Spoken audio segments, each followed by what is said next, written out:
सात संगत जी, प्रेम और सत्कार से कहना जी, धन निरंकार जी। कर्म का फल। संसार में हर मनुष्य अपने कर्मों की बुनियाद जो कि पर आगे बढ़ता है। कोई पुण्य के मार्ग पर चलता है तो कोई पाप की दलदल में उतर जाता है। परंतु एक बात तो तय है, कर्म कभी व्यर्थ नहीं जाता। आइए मैं एक ऐसे व्यक्ति की ऐसे कर्म की फल पर एक कहानी सुनाने जा रहा हूँ, जिसे सुन करके आप यह तय कर लेंगे कि हमें किस मार्ग पर चलने चाहिए, निरंकारी या उनके जो बुरे हैं। आइए कहानी को आगे शुरू करते हैं। परंतु एक बात तो तय है, कर्म कभी व्यर्थ नहीं जाते। आइए कहानी की ओर। ऐसे गांव के भैरवपुर जो कि है, जहां एक परिवार ने अपने समृद्धि के नशे में ऐसा पाप किया, उसका फल 3 पीढ़ियों तक भुगतना पड़ा। निरंकारी विचारधारा के इस गूढ़ सत्य को जब आप जानेंगे तो कांप उठेंगे। आइए वीडियो को आशा करता हूँ पूरा देखिएगा। चैनल पर नए होंगे सब्सक्राइब करिएगा। भैरवपुर गांव में ठाकुर रघुनाथ सिंह का दबदबा, धन, जमीन और नौकर सब कुछ था, पर दया नाम की कोई चीज नहीं थी। गांव के गरीब किसान दीनानाथ की जमीन हड़पने के लिए उसने झूठे केस करवा दिए और अंततः दीनानाथ की आत्महत्या हो गई। दीनानाथ की मृत्यु के बाद उसकी पत्नी लक्ष्मी देवी अपने बच्चे अर्जुन को लेकर गांव छोड़ गई। जाते जाते वो एक बात कह गई, अक्सर आपने अपने गांव में भी देखे होंगे, जो ज़्यादा कुछ जानते हैं वो दूसरे को हड़पने के जो कि पड़ जाते हैं उनके पीछे हाथ धोकर। रघुनाथ, तूने जो बोया है वही काटेगा। खानदान जो पाप की आग जलाकर राख कर देगी। गांव वालों ने इसे सामान्य बदुआ समझकर भुला दिया, पर क्या हुआ उसके साथ आइए समझते हैं। पर नियति से आने हैं। रघुनाथ के बेटे कुंवर विक्रम सिंह पढ़ा लिखा था। आइए सत्संगत जी जानते हैं कि सच में 3 पीढ़ियां ऐसी होंगी। उस रघुनाथ जो उस पर घमंड, उसके गांव में शराब के ठेके, जुए के अड्डे और गलत और भी अंधविश्वास फैलाने वाले तांत्रिक का बोलबाला किया। जब उसकी पत्नी गर्भवती हुई तो उसने एक बाबा के कहने पर चिट्ठी वाली जो बलि दे दी, जिसमें किसी निर्दोष को मारकर हवन के उसका नाम लिखा जाता। उस रात एक अजनबी युवक की हत्या कर दी गई। 9 महीने बाद विक्रम सिंह के घर जो बेटा पैदा हुआ, यशवर्धन, जो जन्म से ही गूंगा था। गांव वालों ने कहा, पाप का कहना जो पहला फल तो मिल चुका है। आइए जानते हैं। गांव में एक रहस्यमय युवक जो लंबे बाल, आंखों में जो आग की फुहारे और गले में तुलसी की माला, नाम निरंजन। उसने आते ही गांव के हर मंदिर, स्कूल और चौपाल में एक बात बताई, कर्मों से भागा नहीं जाता, सतगुरु की शरण में लो, नहीं तो सब कुछ जलकर भस्म हो जाएगा। क्या आइए जानते हैं सत्संगत जी, उसकी 3 पीढ़ी जो इसी पीढ़ी में समाप्त हो जाएगी। निरंकारी विचार में घुसने के बाद क्या होता है उसके साथ, आइए समझते हैं। लोग उसका मजाक उड़ाते हैं, बोले सतगुरु में क्या शक्ति है, वो क्या तुम्हारे ठीक कर देंगे क्या। पर जब उसी रात ठाकुर की हवेली में अद्भुत सी आग लगी, यशवर्धन पूरी तरह जो जल गए, तब उसका जो सबक जो चेहरा सफेदा पड़ चुका था। निरंजन दास कौन था जो आया था? कुछ लोगों ने उसे दीनानाथ का पुनर्जन्म बताया तो कुछ ने उसे खुद का काल का दूत बताया। निरंजन ने गांव वालों को सत्संग में बुलाया और कहा, जो सोचते हैं कि दूसरों की हक छीनकर वे सुख पाएंगे, वे भूल में है। तुम्हारा हर जो कर्म है ब्रह्मांड की दीवारों पर लिखा जाता है। सतगुरु की नज़र में कोई नहीं बच सकता। पाप का फल देर से आता है, पर जरूर आता है। और जब आता है तो वह अकेला नहीं आता, पूरा विनाश के साथ लाता है। गांव वाले अब डर गए थे। ठाकुर विक्रम सिंह ने जो निरंजन से माफ़ी मांगी, निरंजन ने केवल एक शर्त पर माफ़ किया, गांव को पुनः पुण्य मार्ग पर लाया जाए। गांव में सत्संग शुरू हुआ, शराब के ठेके बंद हुए और मंदिरों में भजन कीर्तन गूंजने लगा। लेकिन कुछ लोगों ने उसे धोखा दिया और एक रात भयंकर तूफान आया।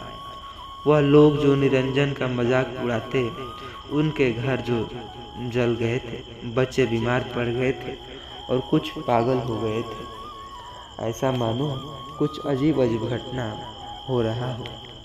पर क्या होगा? अंतिम चेतावनी आइए समझते हैं।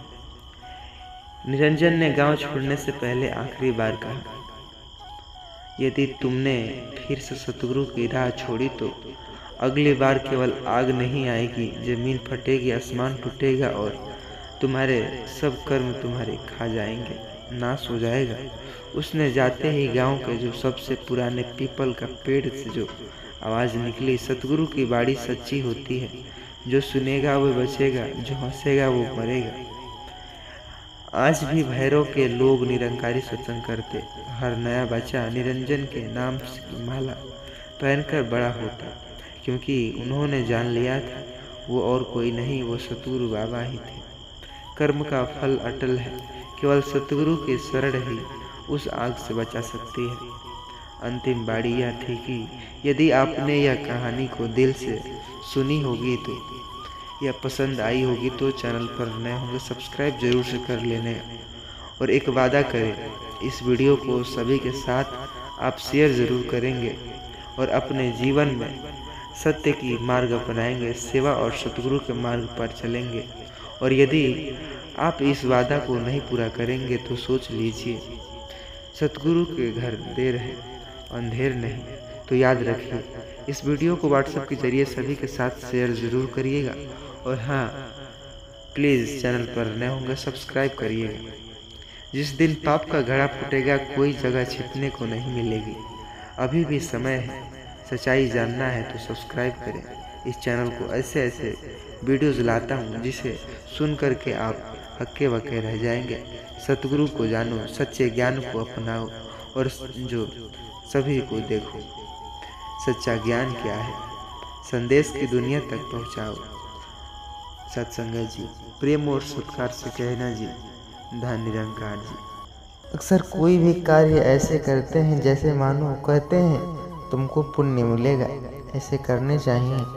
मनुष्य का जीवन अनमोल है, लेकिन हर अनमोलता तक जो कि व्यर्थ है।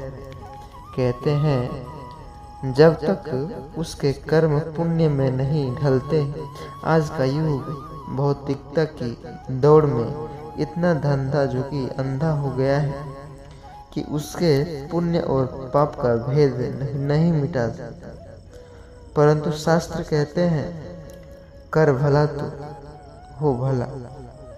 और निरंकारी विचार कहते हैं कि कर्मों का फल न टल सकता है और न जो छुप सकता है।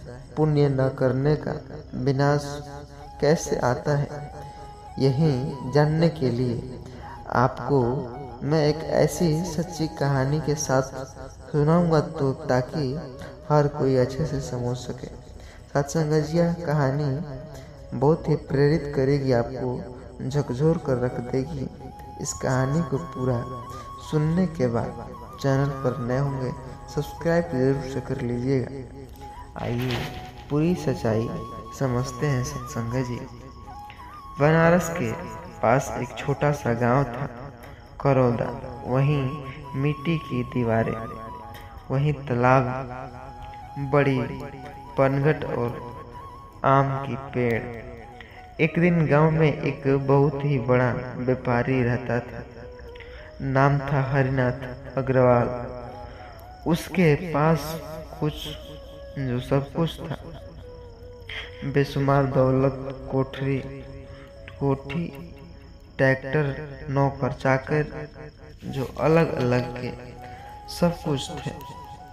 हरिनाथ के घर बाहर जो एक भिखारी रोज बैठता, नाम में था सुदामा। वह हर दिन सिर्फ 5 रुपए मांगता। हरिनाथ रोज उसे दूध कहकर जोगी भगा देता।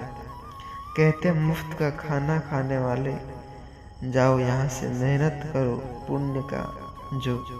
पुण्य सब बकवास है। गांव में सत्संग हो रहा था निरंकारी, जहाँ संत आए हुए थे, बाबा जी आए हुए थे। उन्होंने जब तक सत्संग में कहा था कि जिस दिन तुम्हारा पुण्य खत्म हो जाएगा, उस दिन दौलत का जो मोल है जो वो नाश की तरह, पत्तों की तरह बिखर जाएगा। पुण्य का अर्थ सिर्फ दान नहीं, करुणा और सदा है। दूसरों के आंसू पोंछने हैं।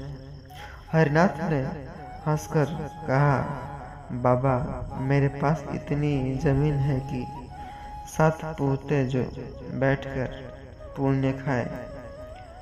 2025 की गर्मी में अचानक सब कुछ मुदा।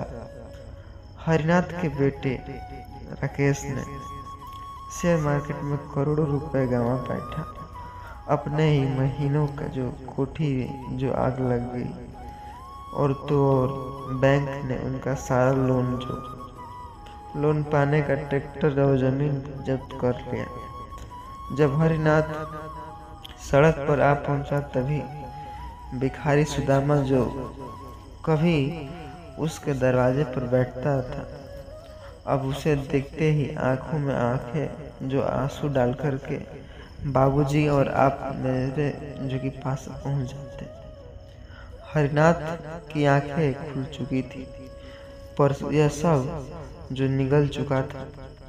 एक दिन वह निरंकारी सत्संग गया, जहां बाबा जी ने कहे, देखो भाई, जिसने पुण्य को ठुकराया उसकी पूंजी भी चली जाती है। पुण्य वह चीज है जो वक्त आने पर फल देता है। बिना पुण्य का जीवन सूखे पेड़ की तरह है। हरिनाथ ने बाबा जी को चरणों में गिर करके माफी मांगा। कहने लगा, बाबा जी, मुझे क्षमा करिए। बाबा जी बोले, मैं अब सत्संग करो, सेवा करो, लोगों की मदद करो, सच्चे हृदय से क्षमा मांगो। परमात्मा दयालु है, पर चेतावनी देना एक अलग प्रकार का ही धर्म है। हरिनाथ अब पुण्य के मार्ग पर चल चुका था।